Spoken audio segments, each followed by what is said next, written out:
You know what's so illogical? Being a Smurf. What's the point of living if you don't have a dick? You can't get into that yet. Where's my phone? I need my notes. So I guess Biggs is not fucking ready. He has to get his fuck. Are you ready now, Biggs? You got your notes out, buddy?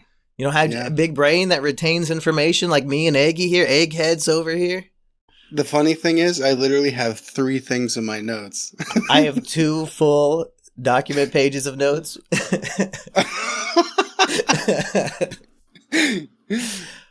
But that is right, folks. It's the end of the Richard Kelly trilogy with Biggs, Bumpy, and Eggy. And Biggs, let's hear your ranking right off the bat. We've got Southland Tales, Donnie Darko, and The Box that we just watched. What's the best one? Obviously, it's The Box. The best one? Yeah. Definitely Southland Tales. Uh-huh. That one, it really keeps you going the whole movie. So The Box is second place then. Wow, curious. Absolutely. Yeah. And Box, Eggy's here too. That's right. Go ahead, Biggs. I was just saying The Box. I remember watching this at some point. I'm probably not right when it came out, but around like maybe a year or so after it came out. And I don't remember it being at all like this. This is not the movie I remember at all.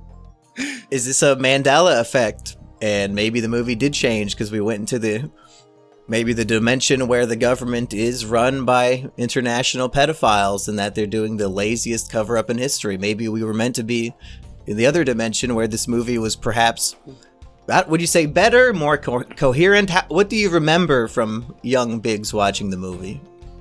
I remember it being more of like less convoluted, I guess, in what's going on. I thought the premise was they you can press this button, get $1 million, and someone dies.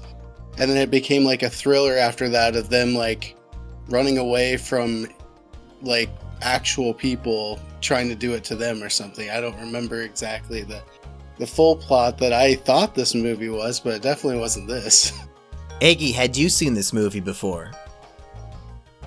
I had not, but when I figured out that the plot of the film was actually based on a Twilight Zone sketch, sorry, I guess sketch probably isn't the right word, premise, story, it made a lot more sense. And also, something about the original story was that it was adapted another time prior to this and quote-unquote fleshed out in a way that wasn't exactly the same as this film, but still something that built on the original, pretty predictable, I would say, premise, at least is where we stand for suspense and thrillers and gotcha, whodunits, etc. in 2025, or even 2009 for that matter.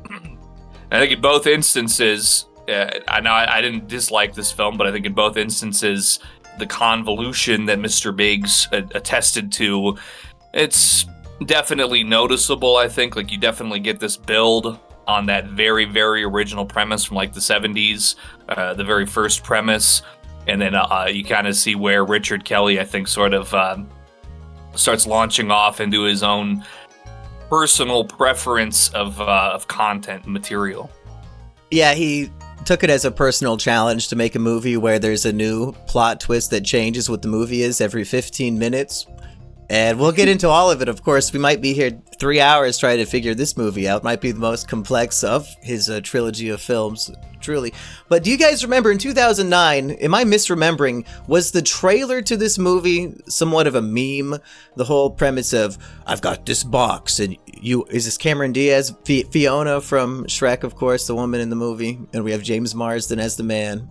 As the husband, and the trailer's like, if you push this button, someone in the world you don't know will die, but you'll get $1 million. Like, I feel like I saw Saturday Night Live parodies of this, and maybe like Smosh or like YouTube parodies of it, but I never actually watched the movie like Biggs did. I just knew about it from the cultural osmosis, and for some reason, based on this very small premise, I was like, okay, there's no way this movie's longer than 85 minutes.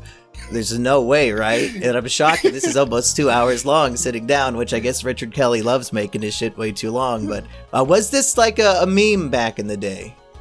Definitely. I for sure remember, like, after this movie, like the trailers and stuff, that's kind of when those memes of like, like the button idea where it's like, press the button and this happens, but then like there's some alternative kind of bad effect or something. I remember those really like blew up after seeing the trailers for this. I remember one parody where it was either SNL or Mad TV or something where the guy says, if you press this button, somebody will die. And without even hearing the money part, the person pushes the button really fast. And about the 2 hour like time on this, I remember I thought this movie was much shorter, like when I was thinking about watching it. Did we watch a director's cut by mistake, maybe? Because this had a lot of shit in it. I don't think so, but last night I was like, all right, I gotta set my alarm for what time to wake up today, so I have enough time to watch it and do the podcast. 2 hours! I'm kidding. I feel like this definitely could have been like an hour, maybe hour and 10-minute movie, but wow, it's an hour 55. Cut out 50 minutes of the movie. Yeah. Should I spoil for those who don't know what the original, very first premise of this in 1970 was? Sure.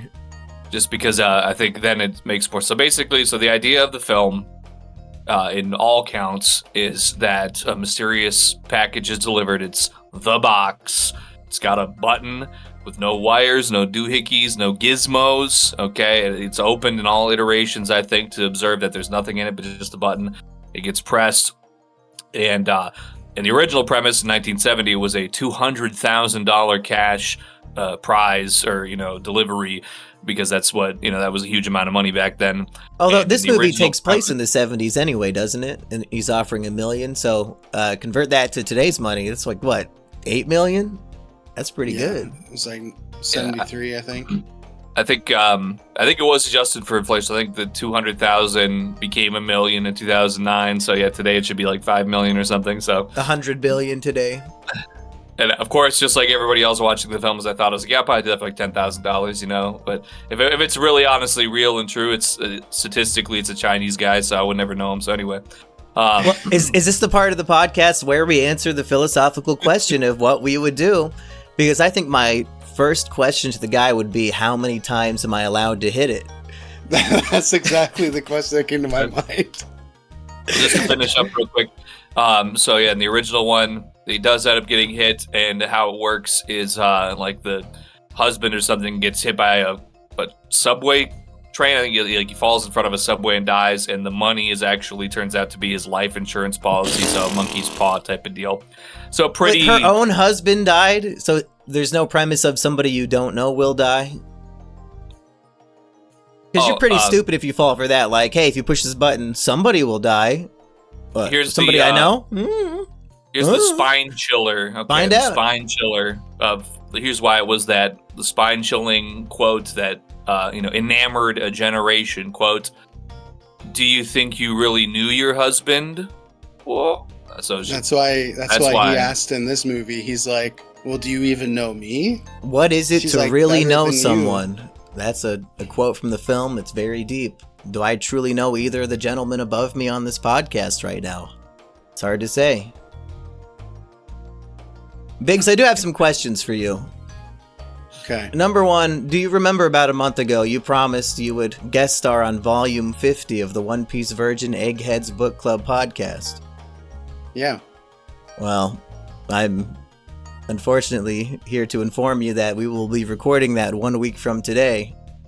So okay. Your reckoning has come. You have to read a whole volume of One Piece. Oh boy. I can text you the You'll have chapters to remind me make it which easy one. for Yeah. you. Yeah. And question number 2. Somebody last night, Homeboy Dream Machine, paid us to review the film The Exorcist, and I wanted to know if you've seen it before, because I have not. Like the original? Yeah. Yeah, I actually just watched it again like 7 months ago, something like that. Well, is it worth reviewing? Do you want to hop on for that one? Sure. I I got on like this kick where I was trying to watch a bunch of like classic horror films, and that was one of them that I ended up watching. He told me in his email that he's a religious person, and as a religious person, it's the scariest movie he's ever seen, and he had to stop 40 minutes in and has not finished it. So I was like, well, fuck, the only Christian guys I know are Biggs and Eggy. I better get them in there. Yeah, I think almost all of the religious people I know will not watch movies like that because they think demon possession is like the one thing you don't play with. So...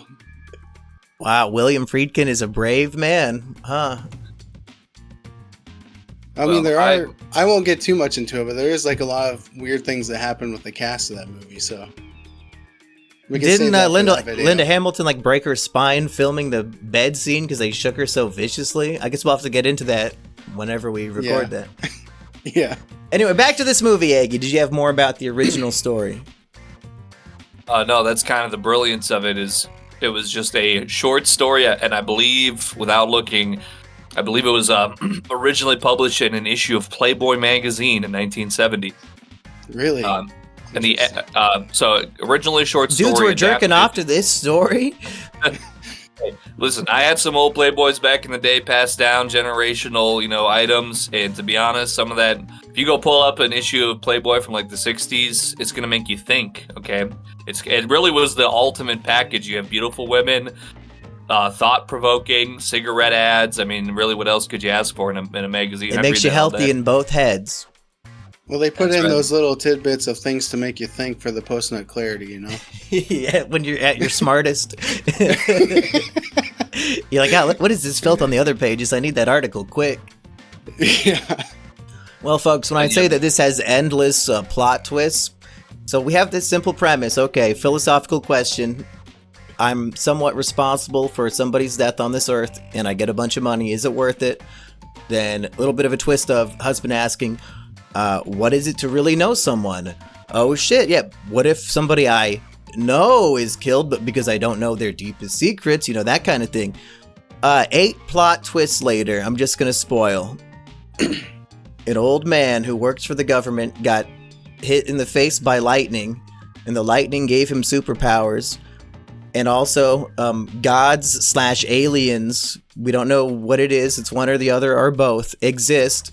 And they're the ones who actually caused the lightning on Earth, and they can now communicate with the man who was hit with lightning in the face. And on behalf of these aliens, he now has to test humanity's goodness. And if humanity does not pass the test, then the god aliens will make the human race extinct. Yeah, maybe I misunderstood, but I thought you missed a few parts. No. For some reason, I understood. I understood it that he actually died, and then whatever extraterrestrial beings were dealing with, like, took over his body. But like, I don't know, because it's weird. Because later on in the movie, he does say like, "my employers," and if it is them in his body, why would he say that? But there was a point I could have swore they were talking about how like, the man himself died, but then like something else took over his body. Maybe I misunderstood that part. Well, I've got some quotes. I think he has his own autonomy as a human who is now the speaker to a higher power. Like you're saying, he's testing humanity on behalf of employers who will cause human extinction. And then the direct quote, "If human beings are unable or unwilling to sacrifice individual desires for the greater good of your species, you will have no chance for survival." And I guess this box button test is just one of many tests that he's doing to see if there's enough good humans out there who wouldn't succumb to greed. And interestingly, if Richard Kelly is actually a religious man, as perhaps he is based on all of his movies, I find it hilarious that we get 3 examples of couples who had the button box question. And all 3 couples, it was the wife who hit the button. And it's like Adam and Eve, the original sin, it's all on women. And all the men have to suffer for the evil sin of their wife in the movie.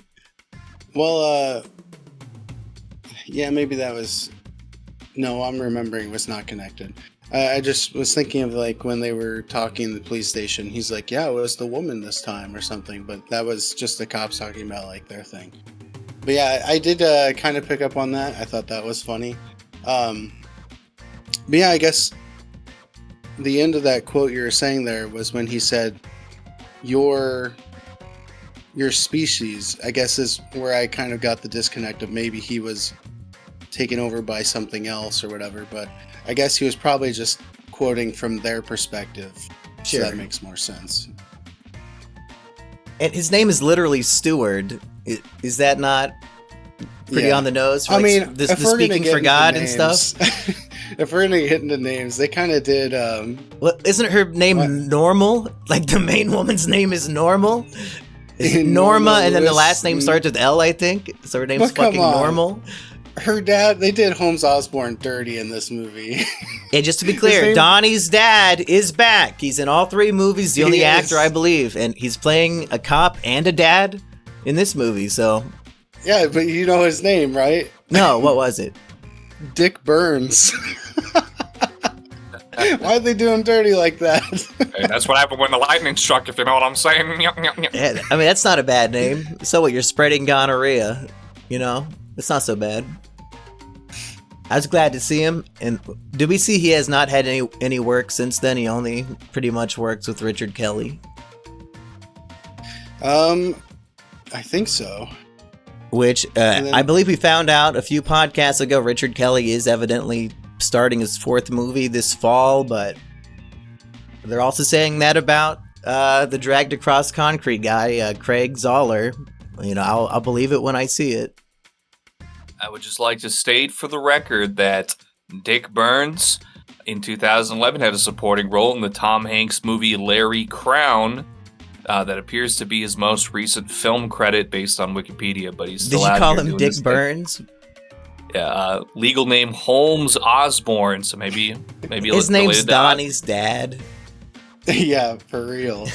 The mom's name was Lana Burns. We all know what that is backwards. No, don't even start, Biggs. Kelly. Don't even start, Biggs. We won't delve into that. Yeah. Was it just me, or did the son? Because we got this couple of Fiona. What is his name? The guy Marsden, James Marsden, who betrayed poor Drake Bell. He's Arthur. But did you guys notice that their son, his southern accent was like 5 times thicker than either of his parents? Yeah, so that was actually my second of 3 notes was cringe southern accent. Why did they do that? No. It was terrible, and it just completely like ripped me out of the movie in the first 5 minutes. I'm like, for real? Now, if a man with a burn scar on his face offers you a box, and he says, if you push this button, someone will die, but you'll get some money, and you press the button, you might be a redneck. Was that worth just it, to Biggs? finish off that about 20 seconds I wasted? Yeah, it was great. Just to finish off my very brief notes on this movie. Yeah, let's hear all 3 of them real quick. Well, the first one was the "it's so logical" quote. Like, why did they have to pull that in there?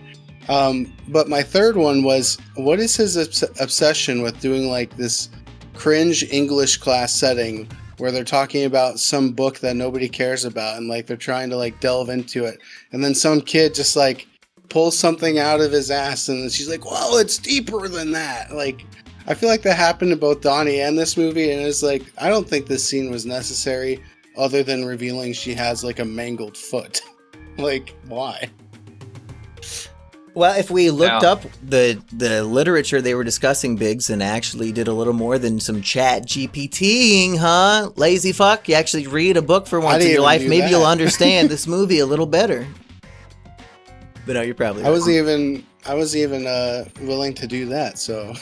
Go ahead, Aggie. Well, I was going to say, I probably would have agreed with that, but it does get wrapped back around to, it is, so they're discussing Sartre, I believe that's how you pronounce Jean-Paul Sartre in the classroom there, and then it wraps back around after the child is presumed deaf and blind, locked in this bathroom, and what I want to say Arlen Stewart, but Arlington Stewart, the Mr. Lightning Face, maybe is what I should call him.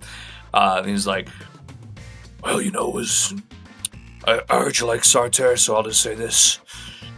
You're either going in to the final chamber, free or not free, as he said. So, good day, ma'am. And that was thought-provoking. I was like, all right, you die on your feet or die on your knees. It's a simple concept, but as somebody who is not read in Sartre, that kind of closed the circle for me anyway, why it was being discussed in the first place at that point.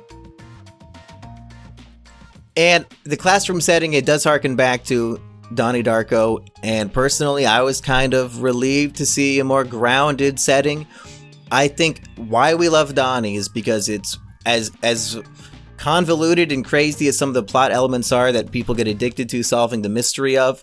Ultimately, that's maybe 20 to 30% of the runtime of the movie, and the rest of it is just it's day in the life of these Midwestern or California, wherever the fuck they are, in the late 80s, these kids, this family, sitting around the dinner table having just normal conversations that are funny and a little bit quirky. And that's what we like. The grounded stuff mixed with the supernatural crazy kind of in the background. And I think in the second movie, he leaned 98% into the esoteric crazy shit that people don't understand and got away from what I enjoyed. In this movie, the balance was not completely restored, but it was, let's admit, this has got to be better than Southland Tales, right, guys? Yeah. Donnie was in Virginia, I believe. Okay. But I guess the reason why I found like it's so illogical, and then like the school setting and all that. I guess for me it was like he's trying too hard to pull from Donnie in this, and I guess I kind of took it as I took offense to it. I'm like, why would you do this? Like, this is a different movie. Don't try to make this into Donnie. It's something else. Well, let's talk about it's so illogical, because we haven't explained that. In Donnie, his friends are talking about the Smurfs, and Donnie's like, oh, it's illogical being a Smurf. What's the point of living if you don't have a dick? Great dialogue. Perhaps Richard Kelly truly is a misogynist with writing that kind of stuff and then making the evil of women's sins so evident in this movie. But then in this movie at the beginning, James Marsden asks his son if he actually believes in Santa, and the kid says, well, you gotta come up with a better story than a fat guy coming down a chimney. It's so illogical. But he said it almost the same way Donnie said it, so it does kind of ring that bell, harken back to. It was like a funny little reference, but it was also kind of like when I was watching S. Darko, and they're like trying to do the whole bit with like, why are you looking at me funny, and like, why are you looking funny? Like, it just seemed a bit distasteful for me, I guess. So I don't know if it is a direct reference. It might be this guy, that's just how he talks. That's how he writes. These movies were 7 years apart. It could be. True. I'm sure I've had identical phrases come out of different characters over my lifetime. Like for me, I guess a real life one was a while back. I started watching Queso and all of his content, and hearing him say, "Look here, listen," and I was like immediately thrown back to Wings, and I'm like, "Oh, this has got to be like a regional thing," because I think they're both from the same area. Look here, listen. I'm like, no way. See, that's true. It probably is South. just the way he talks. Yeah. I think maybe I would say the connection between those two beyond region and body mass index is also they're both very like they're both provocative gentlemen, so maybe like they kind of are like on that foot. They're ready to hey. Speaking of people who are punching above or maybe equal to their weight class, but for this one I'm gonna say above. The child in this film, I feel like beyond his rational fact checking within moments of the start of the film, I feel like he was written like with like this sort of how would I say it, like an older soul. Like his presence seems to be like above what it should be in the household. Like he's kind of got this this command that I don't think a child should have, and I don't know, it's weird. It just kind of felt like that throughout.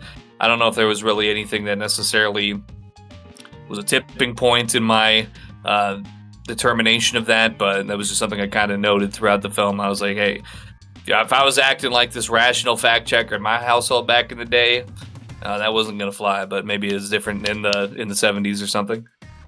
Yeah, these parents are... No, yeah, I guess, what generation would these parents be from? Would it... A generation before your parents, maybe, Aggie? I guess I don't even understand. These would be boomers, because if it's 76, and I think... So his mom's 35, so yeah, that would be like early boomer, I think, yeah. Are either of you familiar with the show Community? So you didn't have a moment where you said, oh, Britta is in this?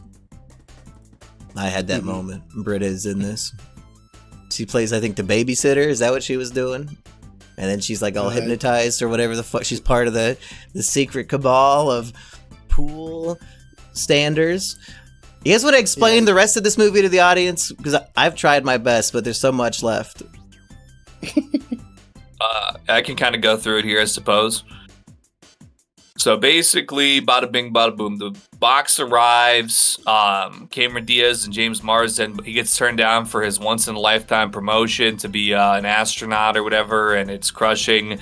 She can't get her son's private school fees comped anymore because the school can't afford it, so they're having these money problems. Thankfully, somebody... Aside from the government angle, I thought this was like a sell your soul, this is Satan showing up kind of deal at first, but now basically a melted face man shows up and say, hey, you want to get some money? Bada bing, you could if you want, and well, they sure do. Somebody dies. It's a wife of an employee at NASA. We gotta back up a little bit there, because they debated for about half of the movie of whether or not they should hit the button. And she even says to him, hey, I'm not going to hit that button without your permission. We're doing this together. Then ultimately, when they're sitting next to it, she just like loses control and hits it without him agreeing to it. So, lying or going against what she said she would do. But when the dude shows up to give the money, he says, oh yeah, and now the box moves on to the next person. And believe you me, it'll be somebody you don't know. And I think that's the line of the movie for me, at least until 8 other plot twists completely make it irrelevant. Like this paranoia idea of, oh shit, I fell for the trap. Of course they just killed the previous button presser. Why wouldn't they? Oh my god. So I thought it was going to be like them on the run, trying to avoid getting killed. But no, they have to introduce gods and lightning powers and shit. Yeah, see, that's the movie I remember watching, was like them running away from that theory. But then I was also sitting there thinking, like, if you're in their shoes, what would be going through my mind is like, I am 50-50 gonna kill myself right now, because it's like, if I press the button and somebody random dies, I get the money, okay. But then the next person that does it, that could be me. But it's also like, what if the next person presses it and somebody who didn't press the button before dies? So it's like, that's what would be racking in my mind. I'm like, do I do it? Are they killing the button pressers, or are they killing the non-button pressers? Like, what's going on here? It turns out the button pressers are the ones dying, getting shot by their own husband, because it's always the fucking wife. And because it turns out the test is not over. Oh, your wife pressed the button and you have a kid? Well, I'm using my magic god powers or fate or whatever the fuck is happening to make your son, Helen Keller, deaf and blind. And the only cure is if you shoot your wife. Yeah, where was that in the contract? I don't remember that being in play. What a fun, wacky movie. I almost wish we didn't have to spoil the whole plot, but people know what they're getting into with the podcast. We haven't really gotten to that point yet, but I'll ask you guys, because right after the movie, I had looked up like something that was interesting me, and some people do think that this takes place in the same universe as Donnie Darko. Do you think it does? Because of the whole water transportation and that idea of water being like the means of teleportation and like time travel and that sort of thing. Yeah, he does reuse the illustration of like the human body with an arrow coming out of the chest. Yep. Yeah.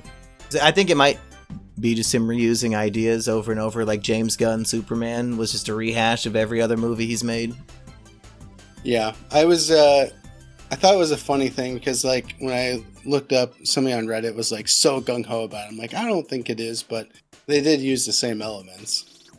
I would probably actually take solace in the fact if this is true, because it would be something I could lean on when I'm trying to decipher some things in Donnie Darko. I could just be like, oh, well, there's the NSA has like electro reptilian gods that can, just like do crazy shit and take over people's bodies and do all kinds of freaky, like, send you through water to hell or heaven, or make you float in water above your bed and crash down and flood your house. I mean, it opens up a lot more variables that I could use to try and explain things away within the Darko universe if it was true.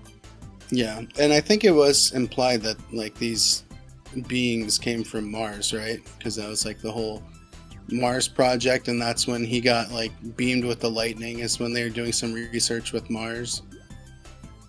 I would argue perhaps it's not in the same universe because Donnie Darko takes place after this, and I think this movie ends with humanity being doomed to extinction.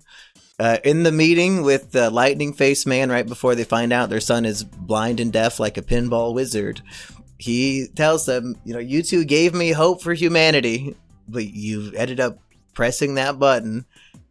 If that's the whole mission, he's like on a duty from God to test humans.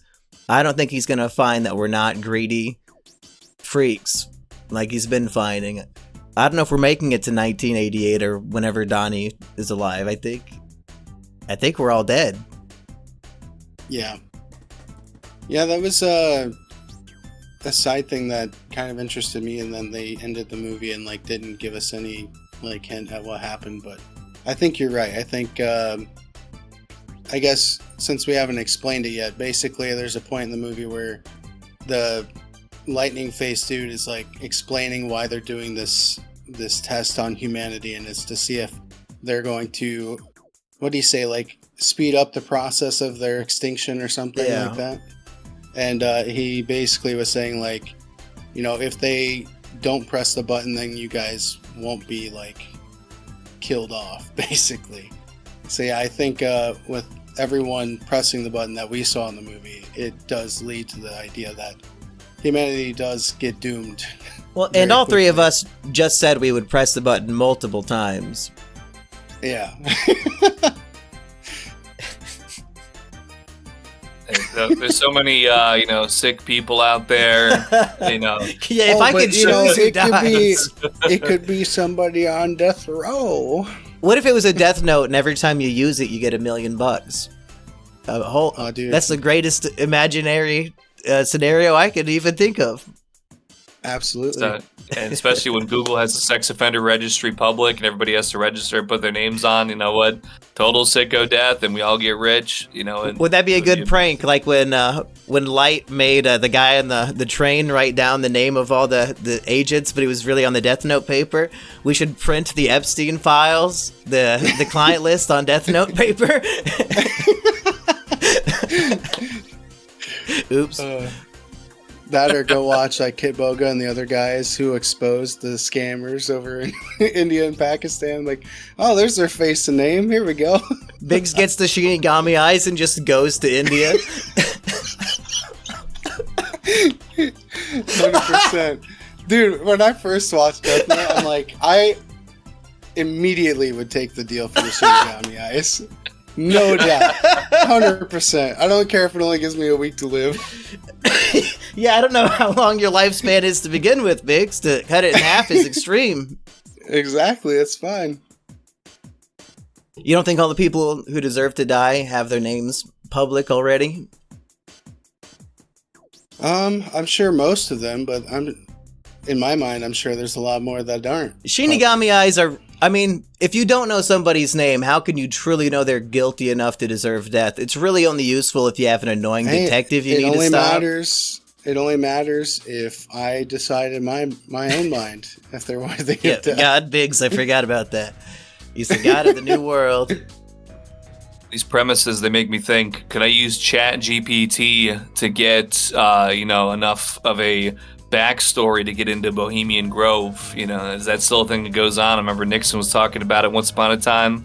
But, I've been using Grok for a lot lately. He's able to, do, entire coding and decoding of huge strings of data in just a very simple situation. It's helped me make some money, so I'm thinking it's real. InfoWars, what's that guy's name? Didn't he, do a deep dive on Bohemian Grove at one point? He ran up in there with his VHS camcorder in, 2003? Yeah. I don't even know what this is, if somebody can enlighten me. It's some uber secret top 1% club out in the woods where they sacrifice people to, was it Moloch? Moloch, yeah. And there's been numerous people who've claimed to gotten footage of it happening, and they're wearing these weird robes, and there's this huge bonfire with this giant statue of this demon that they all pray to. I think when Richard Nixon was talking about surprise me. It said he went out there and it was just a bunch of politicians worshiping Satan and sucking each other's cocks, and he was not. He's like, yeah, I ain't going back here. And that's why they impeached him. They set up all the Watergate. They plugged up all the microphones all through his business. They're doesn't want to suck cocks with us. All right, he's out of here. That's the Richard Nixon story. Trook. Any other trooks that we need to drop? Did you want to finish off your explanation of the rest of the story since you kind of got cut off? Yes, let's see here. So this is why I thought that there was a sell your soul kind of angle, because it gets pressed. It's a little, tense, but they already had this wedding planned for one of the NSA coworkers. So Arthur and Norma, excuse me, they show up to the wedding. I thought it was their in-laws. Because it was Norma's sister. I thought that was Norma's dad is Donnie's dad. Right. Yeah. And he said my son-in-law Arthur, because he was the one talking at the what do you call it? The policeman's ball, the practice dinner or whatever. Rehearsal. I thought it was a policeman's dinner. banquet. There's so many cops there. No, it was rehearsal dinner, and he said, he was doing the speech. So I think it was his other kid that was getting married. So it was Arthur's in-laws. Okay. My mistake there. But so they're at this wedding rehearsal dinner, and something strange. I've never seen this before, but they're just giving away gifts to the people that showed up to the rehearsal. And they're like, oh, Arthur, you got picked. Here's, let's pick your gifts. And then the wrapping for the original box that showed up at the doorstep is just there among the gifts for some reason. So it's all freaky intense. He grabs it, opens it up. It's got a picture of Lightning Face Man inside the box. And it's whoa, this is freaky. And the kid who, once again, this is bizarre. I don't know why some high school delinquent is a waiter at this majestic rehearsal, but the kid's there. He's acting all freaky and towards Arthur, psyching him out. So Arthur grabs him and shakes him up. And we didn't really explain fully. This kid is in her class. Cameron Diaz is the professor of some, I assume, college course. And they're like, oh, we heard about your foot, this freaky kid. Oh, pull out your foot. Don't you want to show us? And we later learned that her foot was left in the x-ray machine too long, and the radiation melted all of her toes together, and it truly looks freakish. And go ahead, Arthur's Eggy. used NSA know-how to try and get her, and he does. He gets her a mold, basically, that she can insert around her foot that kind of gives her back her dexterity, so that she's not limping like how she typically does. But this basically gives us a taste of the being a box user, a button presser. It kind of marks you. So there's a whole psychological angle throughout the film where, the watchers on, the people who are the same level as Mr. Lightning Face, they're basically always keeping an eye. They're using, they call them vessels. They're basically just using people as vessels to keep an eye on the subjects. So that's why this kid's acted freaky. And I think this older woman, even before that, is kind of staring at Arthur. It's very suspicious, and it's kind of made a point of. So let's see. Got some magical water columns, and you have to randomly pick one of the three to find salvation. Yeah, so basically after that, Arthur goes to Donnie's dad to like give him the license plate to like look into it, and immediately Lightning Face guy like calls Norma and is like, hey, like your husband just notified the police. So then they go into like panic investigation mode, trying to figure out what's going on with this guy before he kills him or something. And yeah, so they both go to this library, and I never understood the part where that lady came up and was like, don't trust anyone, even your husband. Like, why was that even a thing? It was never... Like, there's more nosebleeds in this than a harem anime, too. And I thought it was because that lady had radiation on her foot, because everybody around her got a nosebleed. But I guess the Lightning Face guy, when he's controlling their brain, it causes it to hemorrhage because he's too powerful. So everybody around her just keeps getting a nosebleed and dying. Yeah, it didn't make sense because, like, the only time that came up was, like, she was looking for that tape at the library, and then she sees Arthur and, like, hides from him, and that was, like, the only time that mattered. Yeah, because then he gets water pillar teleported above her in the bed, and then it floods their house. Like, what in the fuck is happening?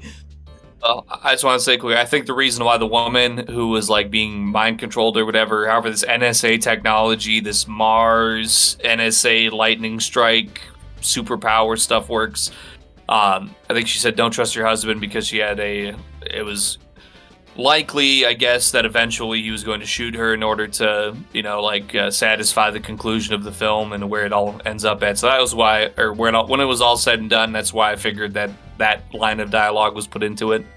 Gotcha, that makes sense. She, like, somehow knew the whole plot of what was going on. At one point, James Marsden experiences the afterlife, and he says it was a place of no despair in my heart or soul. And I wonder, was that a trick so he would be more motivated to shoot and kill his wife? Like, oh, I'm sending her to this peaceful place and she'll be fine? Yeah, and what do you... Like, the way they showed it, where it was just like an infinite tube of white light. Like, if that's what he knew he was sending her to, isn't that kind of horrifying? She might be going to hell for pressing the button. True. But if... do heaven and hell, as the Christians believe it, exist in this world if there's lightning gods? Maybe not. Well, I mean, when Arthur's at the library, he eventually gets followed by all the followers or whatever. And then Lightning Face's wife is there, and she's like, come with me, and shows him like these 3 platforms that fill with water. And she's like, you have to take one of these gateways, and 2 of them are to hell, and one of them's like an exit. So they do reference hell in this, so I guess in some way, shape, or form, however they pictured it. I kind of wish he picked the wrong gate so he could have seen that, but yeah. Well, and there's a part in that scene it's sort of like throughout the film, ever since the button press comes into play, and these strange, I want to call them, they're kind of like zombies, but they're basically just people who are being controlled by this force. There's multiple instances prior to this water pillar scene where they just do this over and over again. So they hold up the peace sign, and once the time is there to choose which one he wants to go into, he holds up the peace sign, and she goes, oh, you've chosen number 2. So it was like there was this sort of guide throughout ever since the button press happened, and these strange zombie people, mind control subjects. It was like they were kind of giving them between, them telling Cameron Diaz, oh, don't trust your husband, he's, something might happen. And then these other people holding up the peace sign all the time. It was like there was some clues laid down along the way that at least, Mr. Marsden picked up on for his own benefit, thankfully. And there might be one clue, one seed planted that actually proves humanity is not doomed. That scene where a Lightning Face guy is doing a little interview, pretty deep into the movie with Cameron Diaz, and he says, hey, when you saw me and you saw my fucked up face, let me guess, you felt disgust and pity. And she said, no, I was filled with love because my foot is all deformed and fucked up. And I thought about, wow, how bad would it be if this was on my face for everybody to see? And I just felt so much love for you because I knew the pain you went through was so much more than what I've gone through. And he's like really touched by this, and then goes on to blind and deafen her son anyway. But, because she pressed the button. But maybe that little conversation might spark some hope for humanity, or maybe not. Yeah, and I'm not sure because like I feel like the initial test alone to like weigh the scales of whether or not humanity should, be exterminated. But then they have like the secondary test of like, are you willing to kill your wife to save your child? And in two of the instances that we saw, they did kill their wife. So it's like, are they like second guessing the outcome of their first test? So now they're throwing in a second one to see, okay, they are willing to like sacrifice to undo their wrongs. Like, is that the real test that they're weighing humanity on? Is like, whether I think or he's not doing they're- lots of tests. He might be doing this for decades before he has enough data. Yeah. It's just interesting that it's like they give him the first test and then there's this random second one that was never, brought up. And then, because I feel like most of the time they're going to kill their wife, right? Well, let's talk about it, because here's how it plays out. You kill your wife, then the police show up before you even get to see your son. He's still locked magically in the bathroom, but now his blindness and deafness are gone. You just can't embrace him because the police just show up. 911 operator magically knows whenever one of these button pressers has been shot and sends the police immediately. We always see footage of this happening. And James Marsden's taken away, but he's not put in the police car. They take off the cuffs and put him into one of Lightning Face's cars. So what is he like now, going to be a zombie guy, or fate worse than death perhaps? Who knows what's going on? That's true. Maybe we missed that. And maybe like all of the follower people are previous people that were tested. Or like the relatives of people who had to shoot their spouse pretty much because they pressed the button. The real winner of all this is the kid, because at the end they're like, "Don't worry, we're gonna take good care of him." And then he goes up to the window, and you see that he's Donnie's being taken dad. care of by Donnie's dad. Yeah, that's the best possible outcome. But let me ask this: so we have that dead wife. Whatever happened to James Marsden? Is it really that much worse? Keep the family intact. The only downside is the son is permanently deaf and blind, but the parents still get to keep the $1 million and live out their life with him. Are we really to say, and the mom even says, I would rather be dead than see my son be deaf and blind. I'm not a parent and I never will be, but I feel like, is that the wrong take? Would you would really rather be dead than see your child be impaired? The bad thing is, I immediately thought, I'm trying to remember, it was either from a movie or a TV show, but where they basically say like, oh, well, we can just have another kid. That's what I was about to say. But, I mean, yeah, was he like 10 years old and she's 35, he's 35. I mean, they got a couple chances left, I think, yet, and $1 million. I thought maybe it was going to go that way, but that's Helen not the way Keller to- lived like what in the 1930s or some shit, and she went on to make speeches at the UN, or I don't know her life story, but she was a very successful person with the same exact condition. I'm pretty sure like through vibrations you can bite down on something and still hear shit with your inner ear. So it's not like he can't listen to the radio. He can still have a life. It'll just be in darkness. Would you rather have your parents be dead? Huh? Selfish fucking brat? I'd go blind and deaf to keep my parents alive. No, I don't know. I'd let them decide. It's up to them. Honestly, I don't value my life. I would die for people I've never met before. I guess I'd go blind and deaf for my parents. Why not? They can make another me. Biggs, what would you never know when a choose? surgery, something might pop up and get you fixed. I think what I was remembering was from Invincible. Isn't there like a line where he says, I can have another son or something like that? Yeah, you can go fuck a bug lady and make a new kid. You've been keeping up with Invincible, Biggs? I have not seen the new season. I only watched season 1. What about The Boys? You excited for the final season of The Boys? I still have not seen that yet at all. Well, you don't need to. I might watch the Jensen Ackles like spinoff. I don't know if I'll need to watch The Boys to be able to watch that. Oh, Soldier Boy? Probably not. I think it's a prequel. Eggy, what would you choose? A blind and deaf son or dead wife?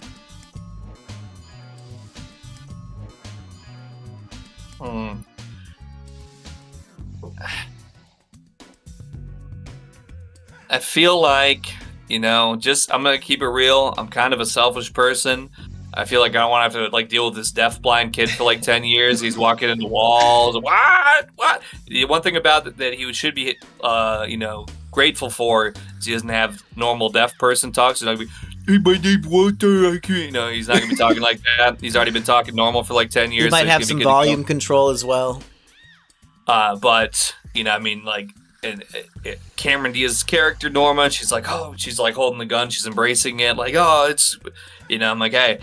To be honest, yeah, if I'm going to keep it real with me, myself, and I think there could be some real circumstances that could come into play where I'm like, you know what, if it's Cameron Diaz, I love you so much, yeah, you know what, let's raise our child with his freakish, horrible problems and miserable suffering. Let's at least give him a few years, see what's happening. If it's a little tough, maybe we could leave him at in front of a building somewhere and walk away and nobody will know.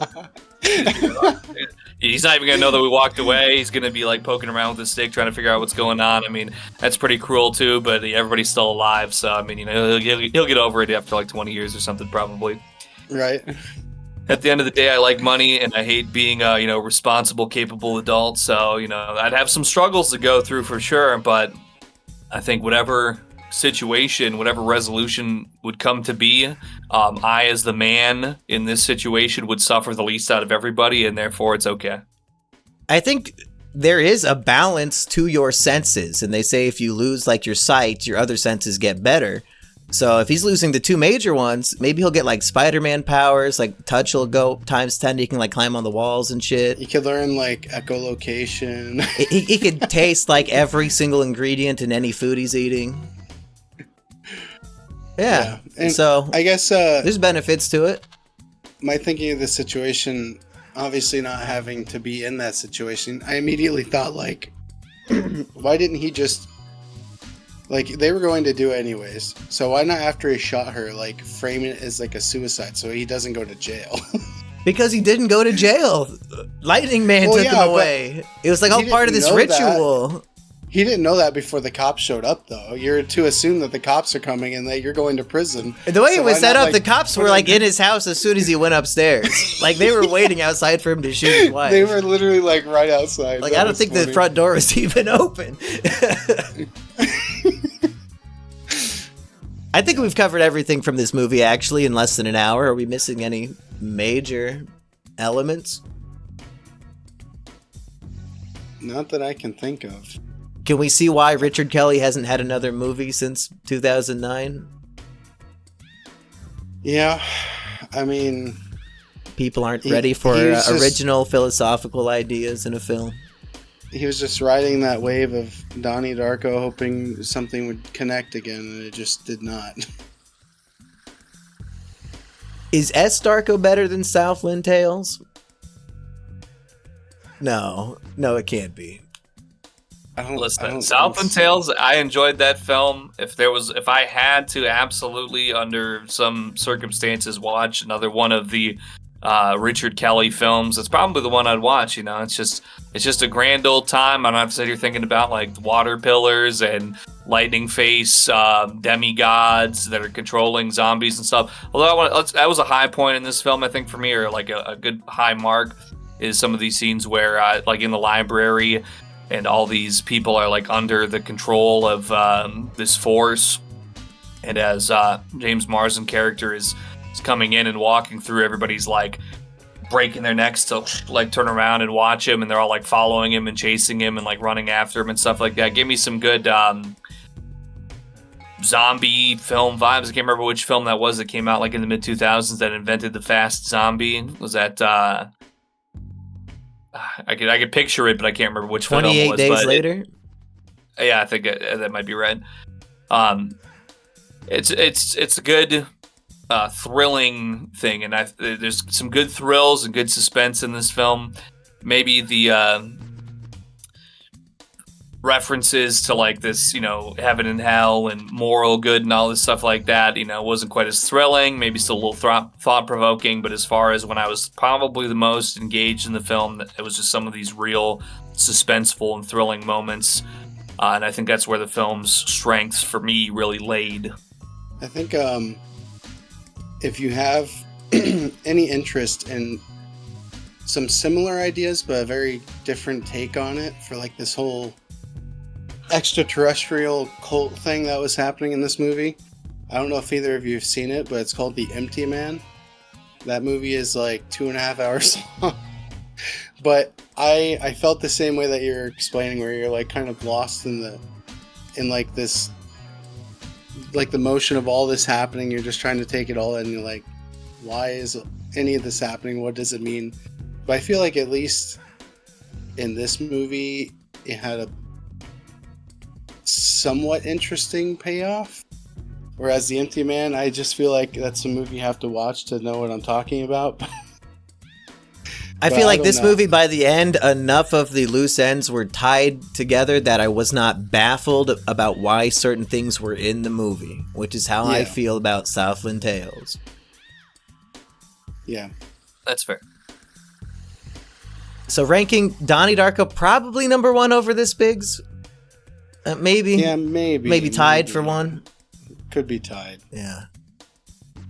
You concur, Aggie? Any final thoughts on the film or anything else, boys? You excited for The Exorcist, Biggs? Final thoughts on this movie. If you haven't seen it, I wouldn't recommend it. If somebody forces you to sit down and watch it, I mean, try and piece together more than we did, I guess. Maybe we missed something big. I think we nailed it. Yeah, I don't think there's much else in that movie. I think what this film did for me is just it gave me a desire to go back and watch The Twilight Zone, because this was like, it was a short story first, then adapted to a Twilight Zone episode, and that was the second iteration of The Twilight Zone in the 80s, and then again adapted into this film, and I think all the character names and everything are the same. It just kind of goes a different direction, and it's fine. It's perfectly okay, but, I just like a nice, tidy, suspenseful thriller without maybe, I don't need all the extra thoughts or all the extra, convolution, as it was originally mentioned, into it for me to enjoy it. I think at least me, maybe I'm a little more simple-minded than Mr. Kelly, but that's just how I like my suspense. I like it a little neater, a little more just kind of that thought-provoking moment, and I don't need all that extra stuff. Yeah, and I will say, as someone that enjoys like extraterrestrial movies and stuff like that, whenever you bring that element into a movie, it's always such a huge letdown when you don't get to like see it in some form. Like, we just see them as people the whole time, but it never like gives a hint at what these beings could look like or what they manifest as. And for me, liking those movies a lot, the best ones I always find are the ones that are like it's super like mysterious, and it really pulls you in, but then at the end there is like a reveal, even if for like one split second, of what they look like, or how we would manifest them visually. And I think that's like the best payoff for these movies, and this just didn't have anything close to that. Other than like the water pillar scene. Like, that was kind of cool, but okay. Yeah, it's hard to come up with unique alien designs, I guess, because if you either make it humanoid or you don't. And if it's not humanoid, it might be too artificial for the mind to even comprehend unless you just have a good design. And maybe not showing it leaves open more possibilities of, is this just the normal God fucking with humanity? Like, pretending that he's some alien thing, Like, there's so many possibilities that stay open. Yeah. I don't know. I feel like cosmic horror is one that's kind of hard to nail. I think this one missed it by a large margin, but I think overall that is like a really fun genre to watch. I tried getting into the Twilight Zone, but the clumsiness of Bella Swan just was unrelatable for me. You never watched like OG Twilight Zone? Yeah, with Edward, Jacob. Oh my. As far as The Exorcist, I am looking forward to that. I think it'll be fun, especially if we delve into like all the mishaps that happen behind the scenes. Well, can you reenact some of the scenes, like, "Oh, your mother sucks cocks in hell," or whatever the lines are from that movie? Is that from? Yeah. Is that also from that Sam Raimi movie? What do they say in that movie? When the Which bitch one is is shooting that? all the blood out of her face. I thought she said something similar, like about somebody's mother sucking cock, but I have no idea what movie you're talking about. when they go out to the cabin, it's like Sam Raimi's first movie. What's that called? The one before Army of Darkness. Sam Raimi? Evil Dead #1. Doesn't some bitch Oh. say something like that? I have no idea. It doesn't I matter. don't think We'll I've watch actually them one watched day. We'll get to it. Are you excited for One Piece next week, Biggs? It's actually a very good volume. It'll be interesting because I don't think I've read very much manga, so for me it's going to be multiple new Do I need to show you how? Because it does read right to left. Yeah, well, I get that. Like, I've read some, but it's not like I haven't read a bunch. I think it'd be funny But if you yeah, read a I whole like it. manga like the American way and just, wow, that story just doesn't make any sense.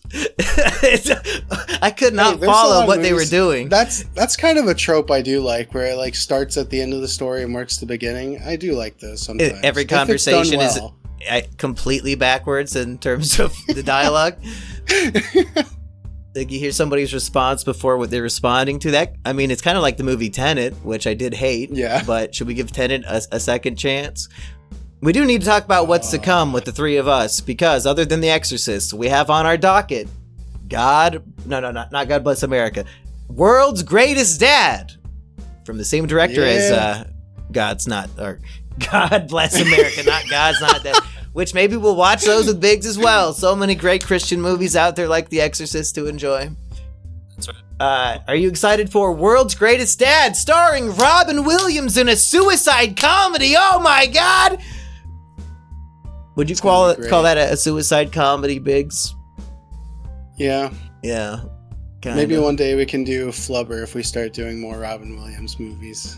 To find It's out why he did it. You know, I think 1 hour photo would be a great companion Yeah. piece to World's Greatest Dad. You know, really showcase the range. I do want to see that one. It is on my Letterboxd watch list. Biggs, What how's did you your rate? letterbox? I have not started it. What did you rate this movie on? 2.5 out of 5. What about you, Aggie? Well, although I've not submitted a letterboxed rating, I think that's exactly where I would place it. Also, it's very okay. Yeah, it's intriguing in the plot twists every 10 minutes to keep you interested, and by the end I was not completely baffled, so he's improving, but he'll never reach the Donny Heights again unless we get lucky this fall. Maybe those creative juices have been percolating for 2 decades and he's ready for the truest kino masterpiece of all time. I highly doubt it. What if he collabs with S. Craig Zoller and we get both of their fourth movie is it's like a Coen Brothers collab. I could only be so lucky. I mean, I might have to start shooting somebody or go deaf and blind in order to get that kind of payout, but I'd sure be happy to do that. The Time shooting part, not the traveling deaf Mel blind Gibson part. is being racist throughout the eras. Mel Gibson finds the Jews in every century. He goes back 3,000 years. He goes to every country and personally makes sure that they evict the Jews 110 times. It was always just because of Mel and not because of anything they were doing. You hear that, Zoller? You hear that, Kelly? Hey, chop chop. You know what? Get your back on your grind right now. Let's go. Biggs, what you got going on? Not much, man. I think I've been the box. How about you?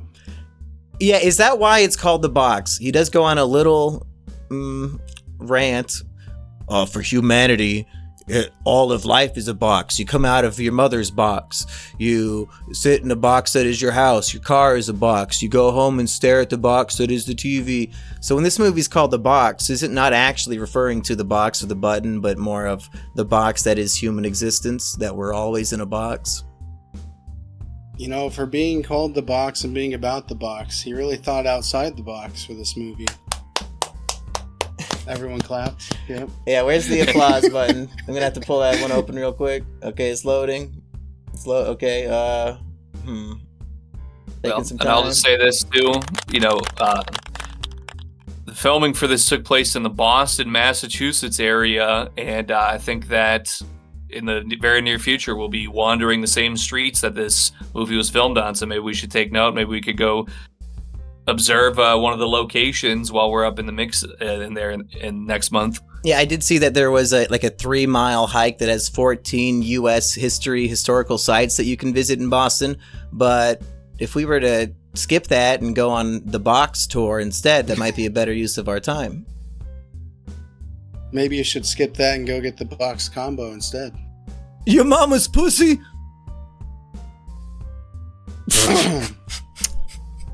When's the last time I fucked your mom, Biggs?